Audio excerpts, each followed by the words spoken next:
Listen. Question. Discover. Understand.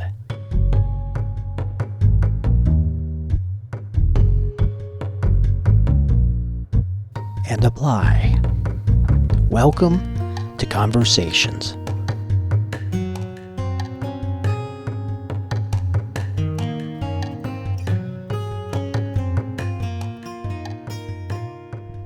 What a super day to be in the Sierra Nevada mountains. Not only am I in the mountains, but I am at the 16-in-1 mine located in Sierra County in the northern part of California. And I've been fortunate enough to be offered a trip into the mine, a mine that goes nearly 3,000 feet, with Mike Miller, who is the both director and president of the 16-in-1 mine. I'm sitting on a cart here. I'm raring to go, and I think the engine's going to be revving up any second now. Mike, hey, go to it. Let's get down in there. Well, I'm going to give our safety clear, but Steve, we have no engine. We have a battery. So we're going to cook this battery and gear, and we're off. All right. I hope you have an extra battery.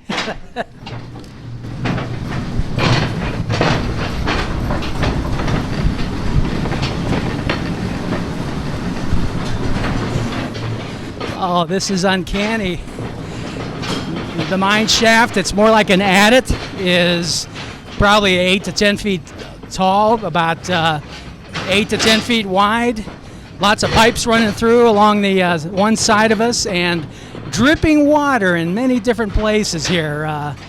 Temperatures dropping probably to something like 50 degrees according to Mike, and we're supposed to drop we'll actually go into the mountain about 1,000 feet. Eventually, we're going to penetrate the mountain by over a mile. So here we go. We're going downhill right now.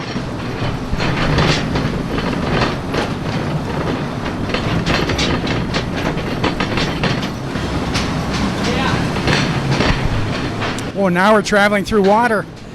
They have to continually be pumping water from this mine. This shaft doesn't seem to have that much, but anyhow, water's part of the scenery here underground.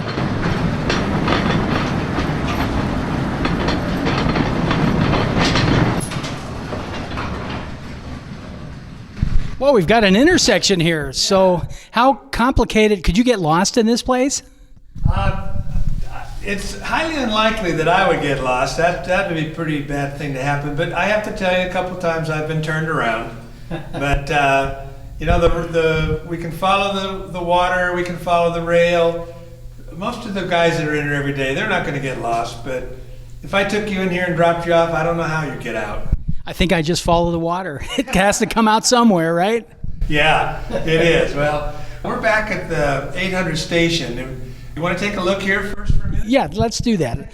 All right, well, I'm going to go ahead and get off this train here. Okay, so generally what formations are we looking at here? We're looking we have a hanging wall and a footwall, which I'll show you when we get a little bit farther in the mine. The formations are the Tightener Formation and the Kanaka Creek Formation. There are a lot of schist, the base rock here, and then the vein is a fracture that cuts through it, and it was filled with quartz at one time, and then filled with minerals another time, and then just for fun it faulted for the third time to make it just a little more confusing. So did you ever hit the pay dirt even at this part? Because we're not that far into the mountain, right? No, we just came in a crosscut. We weren't even in the quartz vein yet. We were in a crosscut, just like building a fast freeway to get from point A to point B, so we can get supplies in and out, get the men in and out. So we'll be looking at the vein in just not too long, but we'll see it pretty quick. Let's go. So you have some supports every so often in here. I take it that means it was a little unstable when you guys first came through? Yeah, you know, ground support is one of the things about any mine that's important. But again, this is a hard rock mine. It's not like the coal mines back east, and every mine has its own personality, its own fingerprint. And this one, fortunately, it's not wet, it's not gassy, and it's pretty darn competent ground. But there are places that we want to put timbers for a variety of reasons. One of the one of the minerals that moves is serpentine. That's a little bit viscous, and it just wants to kind of peel off every now and then. And then also we need sometimes just timbers to hold our utilities up to get them out of the way. So you're going to see all types of different ground support that's been used here over the years. We're actually going to walk through one area that was some of the supports from probably 100 years ago are still there. So back in the day when San Francisco had its terrible earthquake, was that 1904? Did some of that material end up getting shipped up here? Like, I think they did that at the Empire Mine. I hadn't heard that, but that's a good story. But speaking of earthquakes, most of the geologists that I've talked with say that you don't feel an earthquake in a mine. You feel most of it on the surface as the rumbling goes straight forward. And I've been here when the LA earthquake occurred, and there was an earthquake in Oroville one time. And we've come back in the mine. There's been nothing that's been disruptive, but I've felt them on the surface. So above us, we're surrounded by wood right now, both immediately above us as a ceiling and also the walls. This is a main juncture. Is that why we're fortified? We're at what we call the 800 station. Now, when we were active, most active we've been, we had 60 guys working here, and that's a pretty big crew for a small mine. But we're at the winds, which is like a shaft, only it doesn't daylight. And the guys would come in here, and then they call for the skip. There's a hoist operator above us, and there's a bell signal that's used in California, and it's one that we still use today. They'd wait here and ring for the skip to pick them up, and then tell them where they wanted to go, and take them on down right to where their working face would be.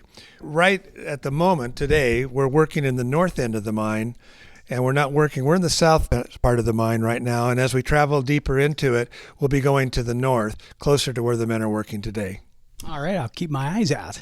All right, let's go. This is our southern part, our main access. It's called the 49 Winds. And we have a hoist operator above us. There's a 150 horsepower electric motor that will take men and supplies up and down, and also bring waste rock or ore up. We don't want to take ore down, do we? So what I'm actually looking at for the listeners' benefit is it looks like a ramp of some sort that's run off. There's a rail and there's some sort of a wagon with a huge wire attached to it that goes up somewhere up there. Oh, I see a pulley right now. And it's that skip, I guess, that wagon that you lower down and attach things, right? It's only not people, it's ore. Is that right? Well, no, that's interesting too, because we were the only operation in California that had a decline shaft approved for manpower. I know this because every year Cal OSHA would have a meeting and we'd be the only ones that would come. Vertical shafts, there are vertical shafts, but this is an incline. It kind of follows the dip of the vein. So it's an undulating experience going down. It takes about 5 minutes to go from where we are down to the lowest level. How deep is that lowest level? Well, right here it's 2,400. We're going to go to the tightener shaft pretty soon, which goes down to the 3,000 foot level. But it's probably in the central part of the mine. As we get deeper into this mine, I'm wondering, how do you get air down here? Do you have ventilation, or is it just naturally ventilated? We have both. It depends on where we're working. We have a ventilation system, fans at two different locations on the surface that will blow or suck air, depending on the nature of the climate. And that's what's so interesting. We have other openings, so the barometric pressure will change from day to day or from summer to winter. During the summer, the cool air blows out where we just came in, the main adit. In the wintertime, if it's cold, it will be coming into the mine, and then it'll be exiting at a higher elevation. So we have what we call natural ventilation. It's natural because of the extensive workings that are here and the number of portals. So where we are at right now, how much rock do I have above my head before we reach the trees? Yeah, well, we came in when we had the sky when we entered the mine, but we're going inside the mountain right now, so we have about 500 feet above us right now. We've just in that distance. We've traveled probably about a half a mile, and going in, because this is a very steep country. Allegheny is very, very steep terrain, so we're about 500 feet below the surface. And one thing I noticed next to this ramp that you're describing is there's a quartz vein right over there, right on the wall, adjacent to this. I suppose back when this was first dug, they were looking for gold in that particular spot. Yes, this 800 level is a very, very old level, but we just came to an intersection that was put in. You probably didn't see it. It was off to the right, called the 21 tunnel. The 16 to 1 today is a combination of many small mines. It just merged together and consolidated. The 21, actually that tunnel started in 1863. That's one of the oldest ones. So we're going to be traveling in some very, very old workings pretty soon. And you're right, very good observant. You can start to see the vein kind of hidden behind some of the timbers. We're going to go around this winze where the ore and waste was dumped into cars and taken outside. And the next stop will be traveling through some very, very old workings. And then from then we'll be continuing to get deeper and deeper into the mine, and the sky will be farther and farther away. You know, what's so amazing about this is you're showing me an older part of the mine. Well, back in the day, they didn't have the mechanical benefits that we do today. They had to do it pretty much by hand or with dynamite, right? So that must have been a horrendous amount of work to open up this large area to the miners coming in and looking for gold. It sure is. This is the evolution of mining for equipment and supplies has been tremendous, but it boils down again to manpower.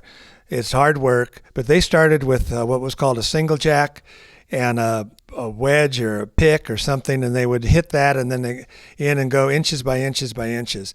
And they started off with a candle on their head. And then we went to carbide. Our industry went to carbide lights, and then wet battery lights, and then dry battery. And now we have this little small LED on our hat that will have, it'll tell the time if we want. It'll give us two different types of readings for, see now I'm going to look in your eyes.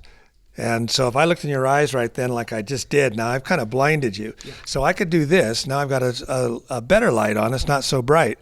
But if you see some underground miners, you'll see that they're always cocking their head kind of the side, because you don't want to really look in the other guy's eyes.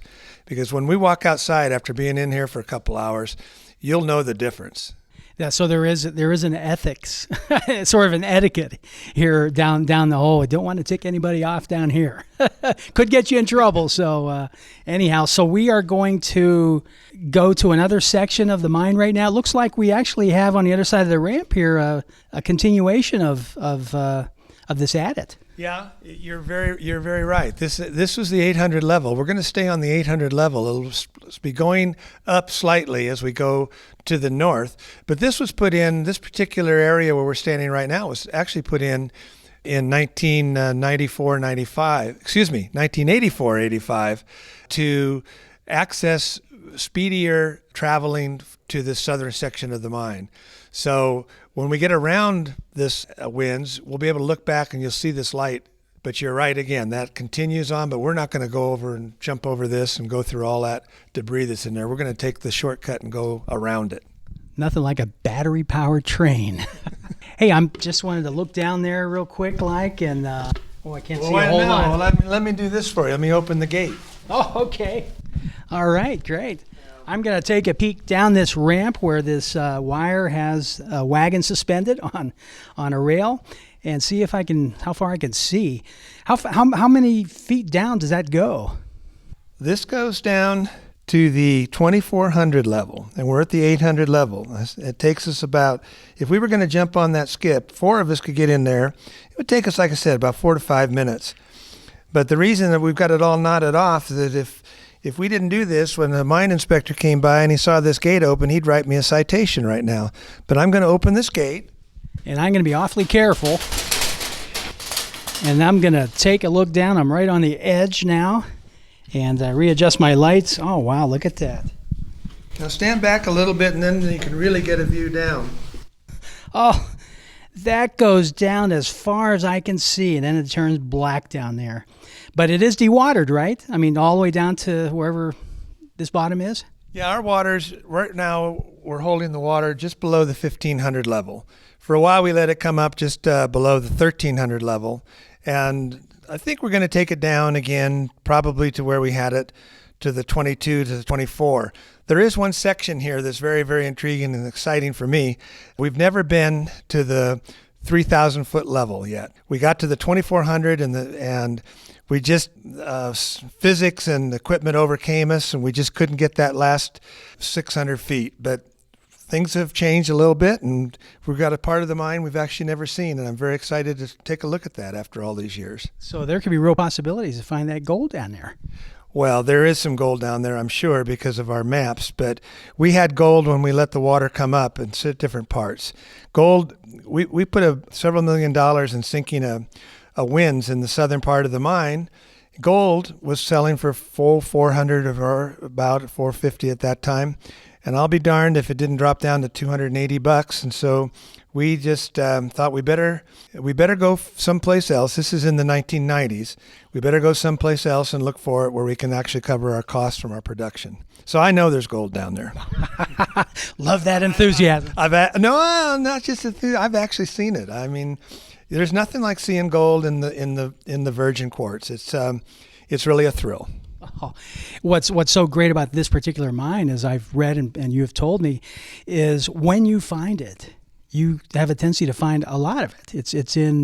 It's all a conglomerate. It's all kind of together in spots. Yeah, you get it. You get a little clue when you start to drill into it, because if the miners, the drill will change the sound and the feel of it, but then out of the rock dust comes these little flakes that we call them corn flakes, and it's amalgamated pieces of gold that have been wired up and they're spitting out, so the guys know that they're actually drilling into some gold. Our single biggest day was in 1994, and it was what we called the $1 million day. We drilled, shot, blasted, hauled out from the 1,300 level, 2,500 ounces in one shift. And gold was 400 an ounce right there. We got our $1 million day out of those 2,500 ounces. That's pretty unheard of. The gold, like the mines in Nevada, are big productions. We're small productions. Less is best. We try to move as little material as possible, but we try to be smart about it and move. We try to work in those areas that have geological signs of gold. But today, actually since 1992, that little simple metal detector has helped us out a lot. The quartz is not responsive to the electrical impulses of a detector, but the gold will just make it sing. When you said they would, sometimes the miners would hit with a pick the quartz and they would have that cornflake effect come off. Does that happen when you're within a couple inches or a couple feet or more than that? Well, they're not hitting it with the pick. They're running a pneumatic drill at like 120 psi or maybe 100 psi, which is quite a tool in itself. But with the leg and the drill and the bit, it weighs probably 100 to 110 pounds. So they're using that and they're drilling. But we had a situation in 2004 where the guys were drilling and his drill stopped, because this is almost unbelievable. But we saved the rock. We call it our drill rock. The drill, in the process of going through what was almost solid gold, plugged up the rotation of the drill, and the drill just stopped. So it was stronger than 100 psi. But it's a feast or famine here, really. We don't have those wonderful days as often as we'd like. Most of the time, you have to get your energy up and your spirits up and go say, well, maybe today's the day. But usually we walk away, say, well, it's beans for dinner again tonight. All right. Well, I'm an eternal optimist, so I may even witness it today. All right. Let's go to the next spot. Yeah. Well, let me close this gate so I don't get a citation. All right. If we're bringing people in here, we like to give tours. It's educational. It helps people understand our industry. But I remind them, I say, this isn't Disneyland. We're walking by the electrical wires. We have 4,000 volts coming in here. If the air's running, we have pressure in the air lines. So just be careful what you touch. This is a real mine. All right, next stop. What do we do here? All right, back on the train again.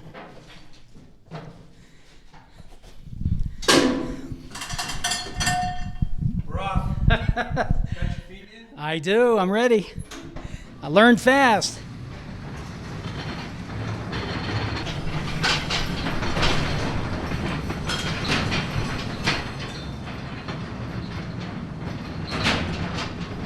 Boy, not only is the ground getting higher above us, but we're dipping down into this mine here, so I can only imagine how much rock will be above our heads in another couple minutes.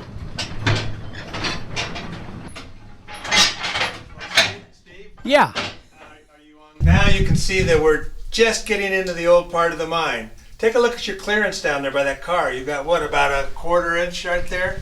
Yeah, it's really close over here. Very close. And these are some real old timbers. So this was probably in the, I'd say the late 1860s, maybe the 1870s right here. And then we have one more stop until we get to the tightener shaft. So I'm just going to go slowly right through this part. Okay, great. Really, it's only about 5 feet or so laterally, and maybe 7 feet or 6 or 7. No, not even that. Probably 6 feet at the most above us. How wide it is? Yeah. Wide? About 4? 5 feet maybe at the most. Yeah. Yeah. And it's awfully wet here. A lot more. Now what you're seeing too, you're seeing an air line, you're seeing an electrical line, 2 different phone lines, and a water line, different water line. And they're all active today. That's correct. Yeah.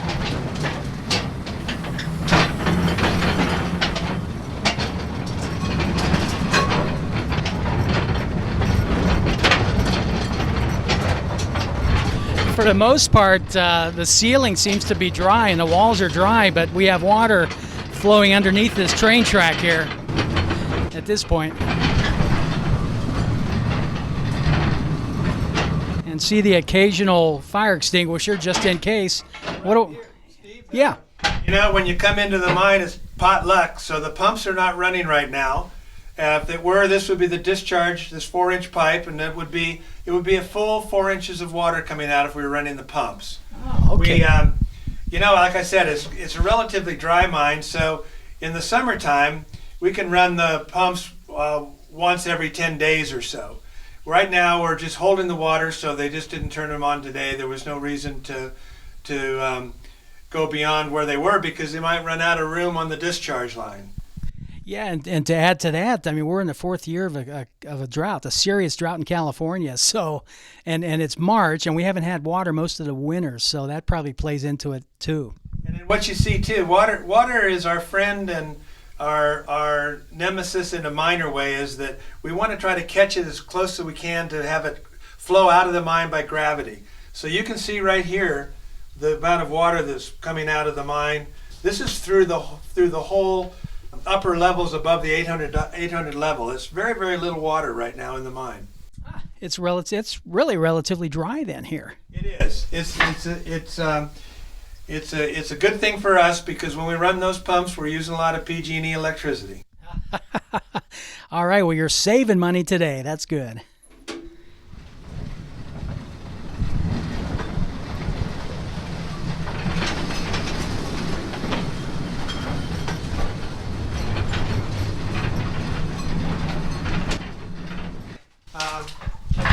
Do you need to call your family? You have a telephone down here? We're about a mile in right now, and I want to show you something. I'll be darned. We've got a whole bunch of electrical stuff here. Hear that? We got sound here. Man, I could call home and tell them where I am. We've got, all you need to do is, in case I have a heart attack or something, you come back out here, dial 9 and dial 911 or whatever you want. You can call New York or New Orleans or Southern California. Right. That's wild. Right from here. So this is safety. This is part of the safety arrangement, right? Yes, it is. This isn't required. This is something that we wanted to have just as an extra safety measure. We're connected to our phone company right here. So it's a long extension cord, isn't it? That it is. This seems to be a juncture in a lot of ways because you have all these different power boxes everywhere at this spot. Are they running different pumps and other things? Well, they're like this one's 480 volts transformer. We have miles and miles of electrical wires and boxes and services here. When we were working with a large crew, we'd have a dozen different headings. With a small crew now, we just are keeping basically one heading, maybe one area, but we might have more than one heading in that particular area. So, yes, you'll see a lot of electrical.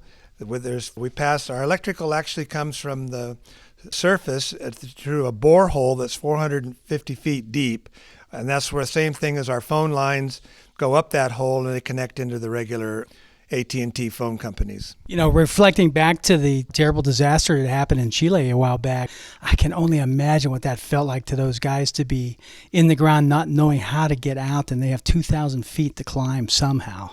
When that boring showed up, the crew that actually was able to capture and recover them, that must have been one heck of a positive experience. You know, I mean, I actually can imagine that. And I happened to be around a television set when the guys were pulled out of the mine back east, and it was live. I was watching that, and it brought tears to my eyes to see this recovery from these men, you know, in one of the coal mines that they were troubled.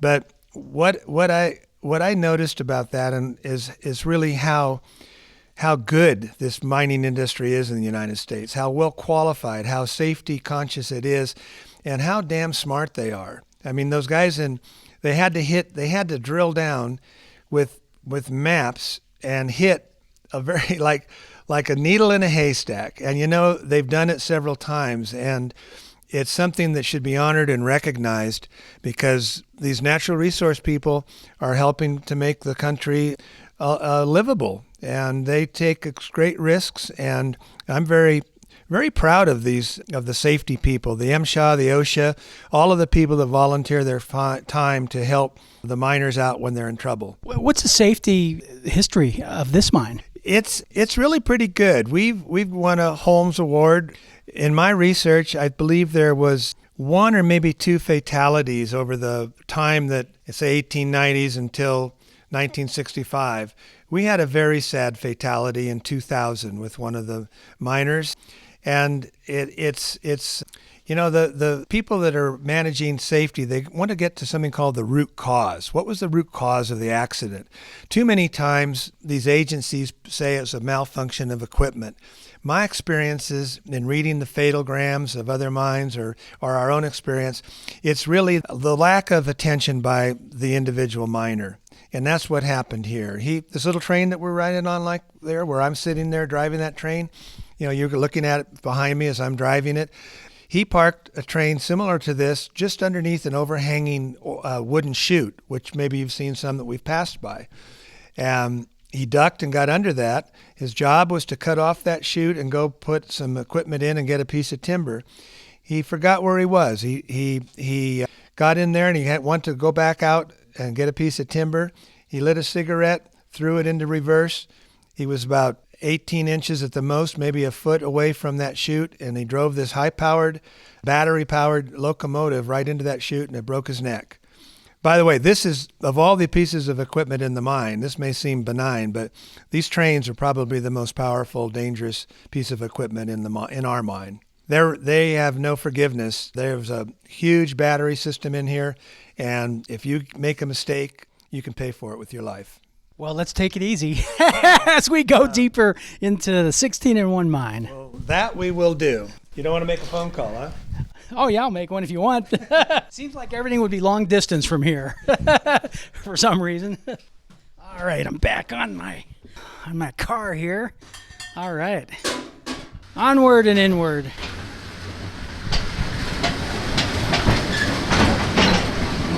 We just passed through a gate, I guess. It's open today, so there must be workers over here.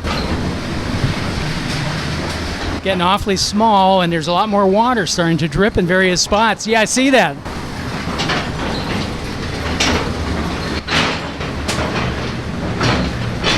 Boy, talk about absolute black. If we had our lights off, there's no light in this spot.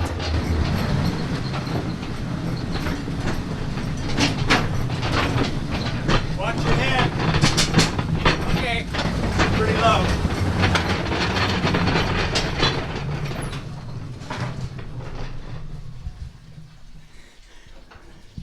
Oh, I hear a lot of water over here. Yeah. And I notice his beam is broken. Is that this one right here? Yeah. What would that be caused by? I think that's from pressure. Wow, of all the rocks above us. This is an area where when giving a tour, I always stop here. This is our first really place where we Wow. can start to get an idea of a quartz vein of the size of it, of the scope, and there's some things that I really want to point out to you, both factors for locating and finding gold, and just a little explanation about some of the language terminology of mining. We're looking at a huge cavern here. Now, we just came out of a 5 or 6 foot height ceiling, and now I'm standing in a cavern that goes, to maybe 20 feet, 25? About 25 feet. And there seem to be tunnels going off to the side up there in all these different directions, all over the place. And everything, we're surrounded by quartz here. This is this is an area where it's an example of the plate tectonics. And why do you say that? Well, we have the Pacific Coast subduction and meeting the Sierra Mountains, and they were crunching together right about here. It could have been 100 million years ago, 120. Some of the geologists correct me if I say 120, or no, it's 130, or some say it's 110. And what's 10 or 20 million years, you know? But one of the things I want to point out to you is this green rock right behind us over here. See that green rock where my little pointer? Yeah, it's immediately adjacent to the quartz, and it's very, very green. Well, in mining, it's called a horse. It's been drug in from the wall rock, but do you have an idea what might make it green? Serpentine. Yeah, but what element do you think it might be? Oh, Greek chloride? Well, not bad. Everybody usually guesses copper, but it's chrome. Chrome, no kidding. Yeah, but basically what I find interesting here is look at the little black. See where's that little black in it? Right there. See that black? Yeah, right there where I see my light is? Yeah. Okay, now if you guess this, you get the gold star of the day. What do you think that is? I would say, I don't know. The black could be something that has magnesium in it. Yeah, it does, but you know what it is? It's compressed seaweed from the ocean. Seaweed? Yes. So how would seaweed get crunched between a massive piece of quartz and the greenstone? I'm not a geologist, but I've read enough to know that the Earth was a very violent place. The formation of the oceans, the decomposition, the years of settlement of seaweed, of the uplifting, the volcanics. This was a tumultuous area we're standing in. That's why the faults are here. That's why there's been the other intrusions of geology, and that's why the gold is here. Now, I want to show you a couple of things that are important to the gold miner right here. See? So we've turned around now. I see some iron staining on the quartz. Is it from your metal here, or is it elsewhere? No, that iron staining there again. You're a fun one to talk with because you know what that is. That was something that had ferrous in it, and what else did it have to have for it to start staining? Probably oxygen. What else? Water. You've got it. We're here to talk about water. Well, this was a very, very old water course that was traveling through this vein system. Now, the people old timers that didn't have metal detectors and maybe not quite as much geology knowledge as we have today, they had told me, when you see a water course, pay attention to it. That's one of the things that we found has somewhat related to the deposition of gold. So let me get this straight. We are standing in an area there's a huge mass of parent rock that could be granitic, could be made of granite, could be made of metamorphic rocks. But within that is another fairly good size area of quartz that is almost like it's been pierced through this massive piece of granite or whatever the metamorphic rocks are. And then within that quartz is this small little area that has iron stains that we're actually looking at right now, that in some places is only about 3 to 6 inches in thickness, seems to follow the same line as some of the black materials that are also in that quartz. So really you're getting into a finer and finer structure that tells the tale from a geologic place. This has a great story right here, so it is telling the tale, and there's more to see. Those black lines that you saw. Yeah, what is that? That's, again, miner terminology. It's called crinkly banding, and that's another one of the signs of movement. Might be graphite in there. There's something other than the quartz, because if you see a massive amount of pure white quartz 20, 30 feet thick, it's highly unlikely there's going to be any gold in there. There had to be some cracks and fissures and some physical characteristics that allowed these hydrothermal solutions to percolate up, or gas, vapors, whatever they were. Everybody might have a different idea, but they had to be able to move through this quartz. So we're standing in an area, of course, the reason that this is a cavern, as you called it, is that there was gold taken out of here. There was gold taken out above, to our right and our left, and all around us. We mined some gold here 20 years ago, and we decided that we had some other areas to go that had higher probability and a little bit easier to get to. So we walked away from way up as I'm turning around, up in this area. We're going to go back there again, up in that area. We're looking at this. This goes on and on. We're looking up, and there's some huge steel and wooden pillars. I think they're wooden that are holding up the roof above us. So yeah, everywhere it looks like a critter's been picking holes everywhere, collecting all that gold, and those critters happen to be us. That's right. Now there's See that there's. I want to get the idea that this just isn't one quartz vein system. There are lenses, we're called, in here too, and you can actually start to see some of the different lenses that came in maybe at different time periods, and they can be studied by a geologist. They'll be looking for the nature of the quartz. They'll be looking for trace elements or minerals, and using past history to determine which have the higher probability to be associated with gold. So we're looking at another wall that has a lot more bulky, sort of a mass of black amongst all the white. Is it the black that we're looking at? It's about 3 feet wide by maybe 14 inches high, and it's sort of lenticular on the bottom. Top's kind of straight, and it's a blob, I guess. Does that reflect a possibility of gold being there? Not really. It reflects. There's this awful saying in a high-grade gold mine about you'll know it when you see it, which is true, or gold is where it is. I mean, these little things that people say because there aren't a list of absolutes. There's too many variables here to just answer that question. Oh yes, that black is an indicator that blah blah blah. That the Mariposite historically has been a good indicator of gold within 100 feet, and also serpentine. For some reason, serpentine has had a high impact on the deposition of gold. Is there sort of a geophysical set of tools that could be used that can see through these walls here and find, get a response if there's gold in there somewhere, versus versus quartz that might be around it? They would each have a different signature, of a particular tool. Do you use anything like that? Well, that one I can definitely answer yes. We do. And it started out about 23 years ago, with the simple metal detector, the one that you see people using on the beaches and the sand, or, 1992.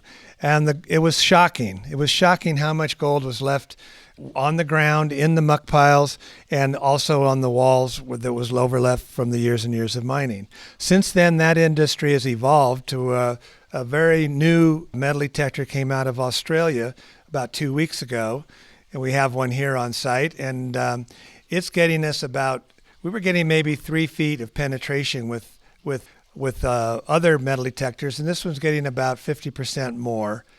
So it's quite a tool. We probably will be walking by or passing by gold that's within 2 or 3 feet, or 5 feet is probably safer to say, that we wouldn't have known is there. So we're waiting for the next breakthrough in technology.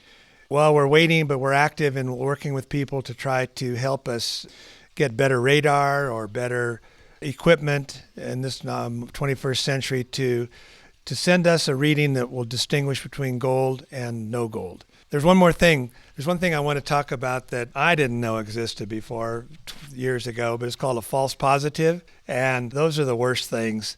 You get all the indications that, wow, this is tested and everything comes out, looks like it's gold, looks like a target. And we get there and it was maybe a graphite, or maybe what happens before, it might have been, in odd cases, a piece of metal that somehow got lodged back behind a rock or some sort like that.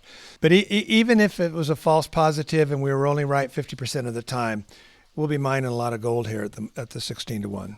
Sounds like it.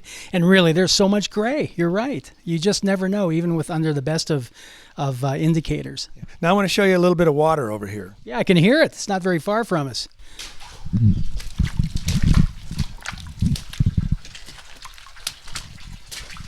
Oh, it looks like you have some sort of dam set up over here. Now, there is a debris dam set up here, and we're looking at a 4-inch pipe with just a little tiny stream of water coming out.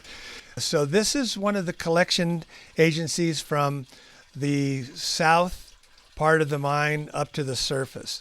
You know, the water, you know more about this than I do, about the cracks and the fractures and all of this, but basically we are affected by what goes on the surface with rain or snow. I don't know how long it takes for this water that we're looking at now when it was deposited, but it's taken a long time to get it to where it could finally be liberated, and it's going to go right back in the creek. I would drink it. I mean, I'm not afraid of drinking it. It has a little higher arsenic count probably than some of the others that we drink, but nothing that I would find shocking. You know, what's interesting to me is in Nevada County, I understand there have been some tests done on the age of the water, and it's ranged between 14 and 50 years old. That's how old it is when you pull it out of the ground. So the water we're looking at right now very well could be at least that age group or longer. You know, I'm going to vote right now for longer, because above us was an old tertiary river. They call it the Blue Lead or the Dead Rivers. And there was also 5,000 feet more of rock above us here at one time that's eroded away. My sources are USGS papers for this information. I didn't make these things up. But the old placer rivers were about 1 million years old, and they ran north and south instead of what we're seeing today running. Our rivers here run basically to the west. So that water that we're looking at could be quite old. It could have been through that, precipitating through that old river many, many years ago, and some have been stored. And, you know, it's an interesting, very, very interesting question to ponder. That water probably has dissolved a lot of a lot of the parent rock that has traveled through. You become like the people you hang out with, right? So same with water. So if it's really highly mineralized, that would be a clue, I suppose. Do you ever test the water here? Oh yeah, we have a water permit. Because the water discharges out of the 21 tunnel, they call us a point source. We can't control the water; it depends on the climate. But we have a very, very lengthy permit. It was just recently renewed. They're good for 5 years. We were doing at one point testing that cost us about $60,000 a year just to do all the testing for the water. And the conclusion that one could reasonably state is that it depends upon the rain, the amount of water, the flow, the volume, and the whole area up here in this Allegheny district with the surface waters are slightly elevated in arsenic as well, because it's a mineralized area. That's really true of many areas, including where I live. Arsenic levels can be, actually from single digits up to multiple digits in concentrations, all in parts per billion. Yeah, that part per billion is something that was changed in, I think, around 2003 or so, and went into effect in 2006. It used to be parts per million, but 1 billion is a huge, huge number. One piece of the common piece of toilet paper, if it was 1 part per billion, it would take 1 billion to go from New York to London. That's a very small piece of tissue, but many, many, many pieces to go 1 part per billion. It's sometimes difficult to understand the meaning of these numbers. I know there's epidemiological tests that have been done, but there's uncertainty wrapped around those too. Bottom line is we want to be safe. People are trying to be protected against a 1 in a million risk, and I guess that's how the numbers panned out. But you know what? They'll probably do more studies and come up with a change again, hopefully higher rather than lower. Well, yeah, hopefully, yeah, but right now science can measure in parts per trillion. No, that's really true. In fact, we're finding pharmaceuticals in groundwater at depth where it's not a natural occurrence. Pharmaceuticals are man-made, no doubt about it. Yeah, it's funny you mentioned that. I would give talks every now and then, mostly about 20 years ago or so, and people just didn't quite fathom what this is about. But I would use, like, go to your pharmacies. There's many pharmacies in every town, no matter how big or small they are. And I'd say, where do you think all that ends up? And you get these looks like, oh, I never thought about that. But I would be more concerned about what you just mentioned, pharmaceuticals, than I am about naturally occurring elements like arsenic. Well, we will see. I don't know. I have a tendency to stick with is get the water as clean as possible so no one gets sick in the long run. Right. Yeah. Hey, so where do we go from here? Well, we're going to, I think we're going to get back on the train for one more little run. And Okay. We're going to go to the Tightener shaft. And there we'll disembark on the train and maybe take a look at some of the areas that we recently opened up for exploration. Oh, sounds exciting. Let's do it. All right, you go first.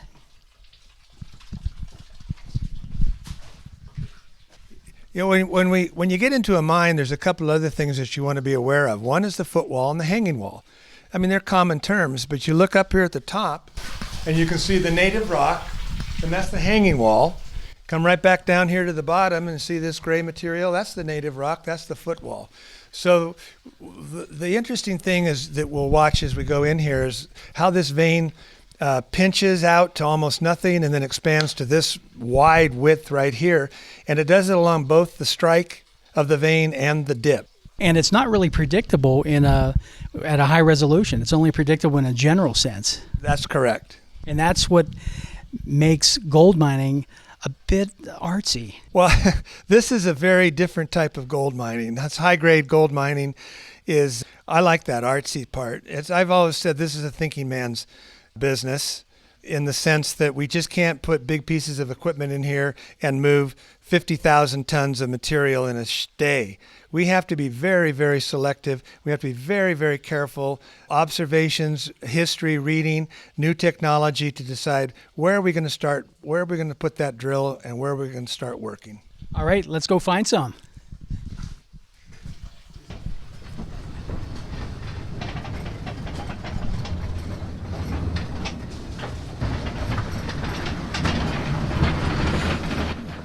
So this part of the adit is protected along its whole length.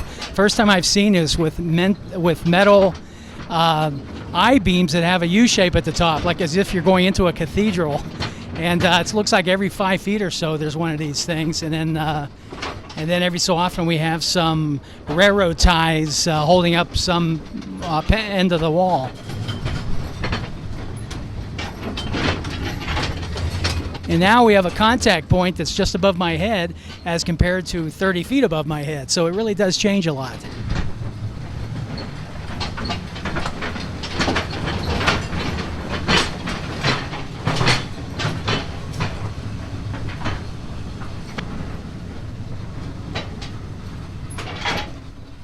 You know, one thing, Mike, that I was wondering is I cannot fathom that even a big railroad tie that we see here in front of us could hold up a wall that has 2,000 feet of rock coming down. How does that work? It's not holding up 2,000 feet of rock. The rock is holding up the rock. You know, that's why there's pillars.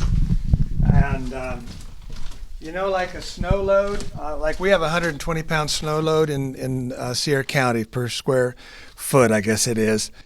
So the deeper we get, it doesn't mean that there's any greater pressure in this particular mine.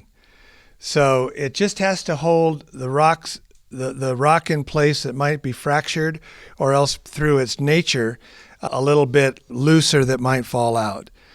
So it's really the loose stuff, but you may not be able to see the loose stuff because 20 feet into the wall may be a fracture that is causing it to act independently of the mass. Let me give you an example here, a hearing example of what I mean. Okay. Let's see how this works here. Okay, that's one sound. Oh, big difference. Yeah. The first one's cracked. Here's some quartz here that's been shot. I can see behind it. It's still in place. It's in the vein, but it's been shattered, and you could hear it. So the most important things for observations for a miner, first, of course, are his eyes.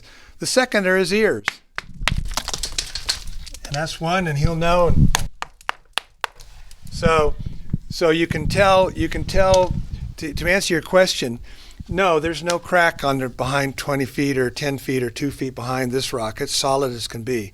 It doesn't need any ground support.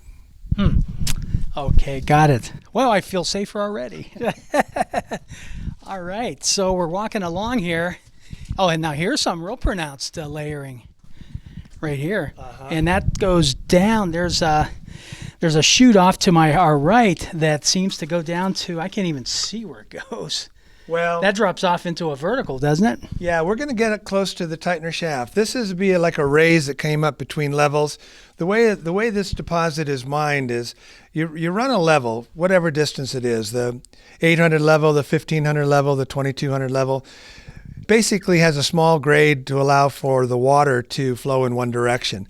But at an opportune spot, what we do is we run a raise up, and that's like a vertical excavation that goes between two levels. Then the next thing we'll do is we'll wing off, slightly going up dip to the right or left, hoping to encounter some favorable indicators of gold or the gold itself. When we find the gold or the indicators that way, we start to what's called freeform mining, and that's the stope, S-T-O-P-E. And that's when you get into the gold, and that's when you start to get either mill rock, or in our case, most of it all is just high grade. Okay. It's an old raise right here, but we're only about 100 feet from the Tightener shaft, so we're going to walk there. Okay, let's do it. There's been a lot of activity here in the past then, because I see a lot of poking around that's been going on.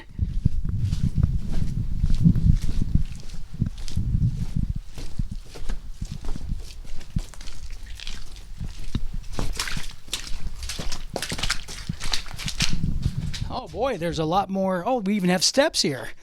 So this is it. This is the ramp. You've got an electric winch up there? That's air powered. Oh, that's air? Air runs most of our equipment in remote areas, drills, slushers, hoists, tuggers, those types of pieces of equipment. Now this is a bigger opened area here. I'd say this could be 20 feet, 30 feet wide, 25 feet wide maybe, and you have lights going all the way down these steps. How far down can you walk here? Well, we're standing still on the 800 level. We're not going to leave the 800 level. And at the bottom, you can just maybe barely see that kind of white thing down there, kind of flattens out a little bit. That's the 1,000 level. So that's 200 feet below us. That's the next level going down. And the reason why you have this slope is because this is the orientation, the dip of the vein of course that you're following? Exactly. One of the reasons for putting these excavations on the vein is to explore the vein while you're doing the excavation. And instead of running a vertical decline down, we'd be getting farther away from the vein, and we still have to do a crosscut. So, like I said before, every mine should have its own nature and character. And my conclusion is the mine tells you what to do. We don't tell it what to do. The mine's going to tell you how to best work it. That's the history of it and what you know about it. And those who follow that are more likely to succeed than the ones who bring their own ideas into how to work an underground deposit like this. So really it's an economy of strategies, I guess, to efficiently work with the Mother Nature's orientation of where it placed its gold. Well, Mother Nature's supreme here. Well, I mean, you've had such successes at this mine through the years. I mean, it is an old mine, right? I mean, how many years has this been around? The mine has been active for, let me just think here, about 125 years. The company itself, which is really an anomaly, is the oldest mining company. It's been in existence since 1911, so we're just a little over 100 years old. Same company has worked this for over 100 years. So there's a map on the wall here that says the original 16-1 Mine Incorporated. That was the original name, right? That's correct. The 16-1 was the name of the claim, and when they incorporated in 1911, they put the word original in front of it. And we're a California corporation incorporated in San Francisco. It's a real oddity. So we're standing right at the Tightener shaft, and if you look closely, you'll see that little X right there. Oh, I see it. It's on the map here. We're yeah. right there. There's an 11 by 17 map attached to one of these pieces of timber, vertical pieces of timber, and it has a sort of a color-coded way of illustrating all the various adits and shafts that exist here, and this one's marked in yellow. And boy, it cuts across pretty much the heart of the entire mine. This is a requirement. It's of course all the miners. This is an escape and evacuation plan. It referenced the federal citation or regulation, and this was put in October 1st of 2014. This will be revised every 6 months, and then we send one to the district office in Vacaville. But you can see there's first aid stations, fire extinguishers, ventilation, powder magazines, landlines, mine phones. All of this information is on this map. It's a requirement, but believe me, every miner doesn't ever have to look at this map if he wants to get out of this mine. Yeah, I'll bet. But it's reassuring to know it's organized to such a degree that the heart of the miners is being protected. It is. And the other thing, this is something that we put on this particular map because we're small. We're a small mine, and all of our miners are lead miners. They know they're at the highest grade of experience that a miner can have here. So the others, right in the corner, it says, operator assigns Michael M. Miller the responsibility as the key personnel in the event of an emergency. All lead miners are designated to take this role in the event of an emergency in the absence of Michael Miller. Well, we put that on there because there has to be one person always in charge. Any one of our guys working here right now can take over that responsibility. In fact, quite frankly, they could probably do it a lot better than I could. Well, the first responder approach. First responder is the person who's closest to what happens. If you're up in the office when something happens, I can understand that. And then right below us here, we have what's the mine emergency sequence phones. It's the procedures, again, of who to call, orders, what you want to do, directions. We want to make sure that if we have to call somebody out of the area, how they can get directions here, and all the responsibilities. This is a highly regulated industry, and I'm glad it is. I don't frown on the regulations. I do take issue with too many times the people regulating us do not have the actual background, experience, and training to do the job here at this particular mine. Well, you sure seem to operate in a safe way. I mean, you had that one gentleman who had an accident in the last 15 years. That seems to be a pretty good, I mean, we better have zero, but if you only had one problem, that's fairly good. Yeah, and we haven't had any other, that was a fatality, but we haven't had any other accidents. The guys know. One of the things that we've established, we have safety meetings every Tuesday morning. I mean, real ones. We talk about something. And I tell the guys time and time again, we have this symbolic nail at the portal. I said, hang all your chores, all your concerns on that nail before you get into the mine. I'll remind them as soon as we go through that gate that we went through to get into the property. Start thinking about your job. Don't think about the bills. Don't think about your problems, domestic problems or otherwise. Stay focused because we want to all come out alive. Well, we handle things at home a whole lot better that way. So I'm looking up. It seems like this ramp actually goes up a ways. This is the main tightener shaft. So does this go to the ground surface if we would follow it? It does not daylight, but we're now probably 900 or maybe even 1,000 feet below the surface right now because we've gone and we've still continued to go north under the mountain.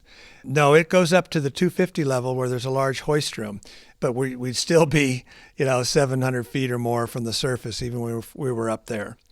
Sadly, there was a fire here in 1956, and it really messed up the mine operation at that time. But we've rehabilitated part of this, and we use this as a travel way to get down to the northern parts of the mine now. We're still in the central. If we spent another 30 minutes or so, we would be into the most northern part of the mine where the guys are working right now. I don't hear anything. They're still far away. No, that's another thing that's interesting about mine. Why we can't. Let's go to one more spot. Okay, let's show you one more spot. All right. Well, this is kind of interesting. I mean, it's different. Uh-huh.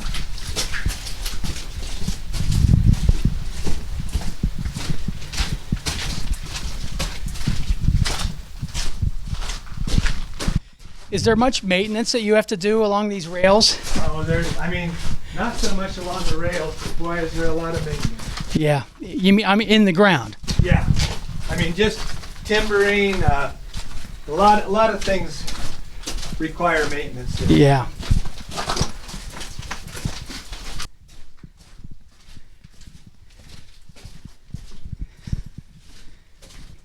What do we have over here? Was this sprayed on the wall, or is this part of the? Can't really see it that well.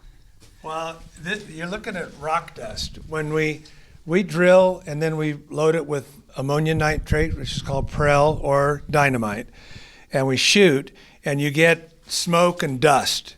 What you're seeing right now is rock dust that's plastered itself along the walls right here, because you also see in some very, very fresh breaks. We have some high-tech venturists here that are working on a 21st century detector right now, and this is one of the areas where they were getting some signals. But look over here inside.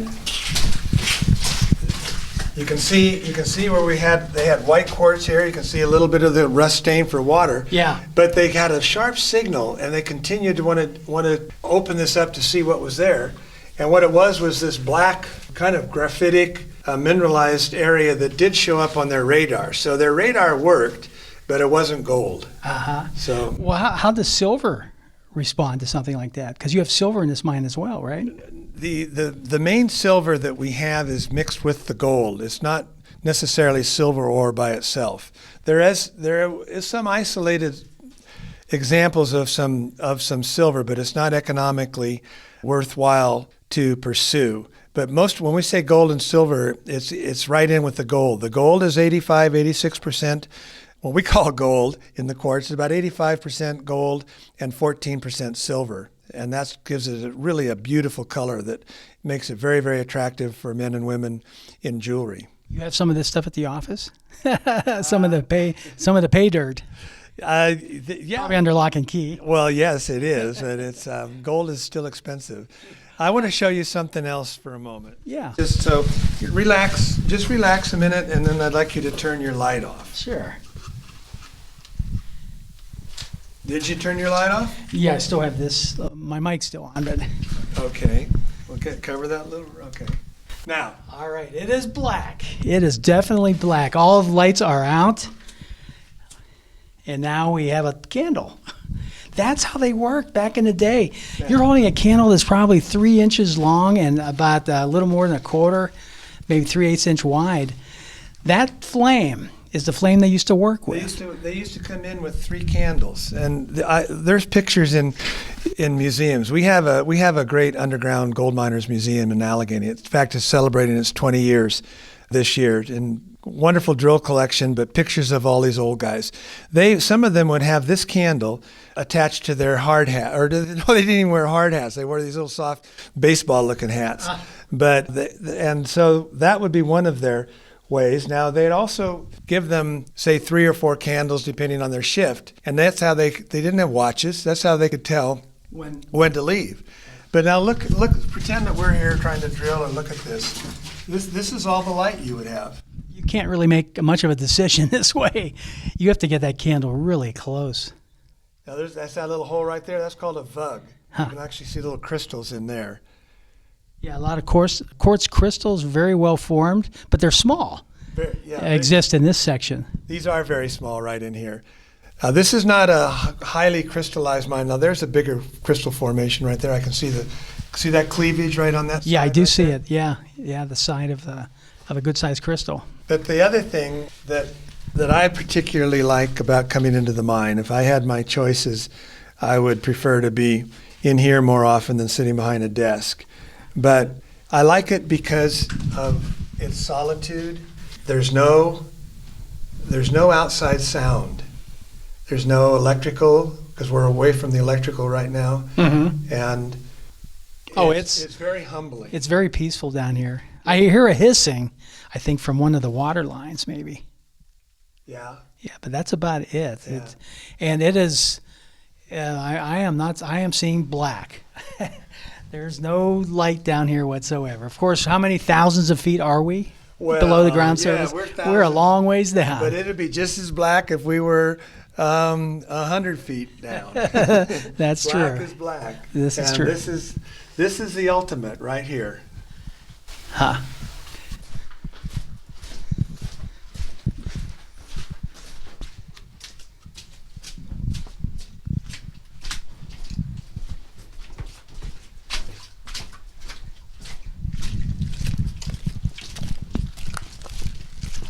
And when you come down, are you usually going to the head wall that's being worked on, or Yeah.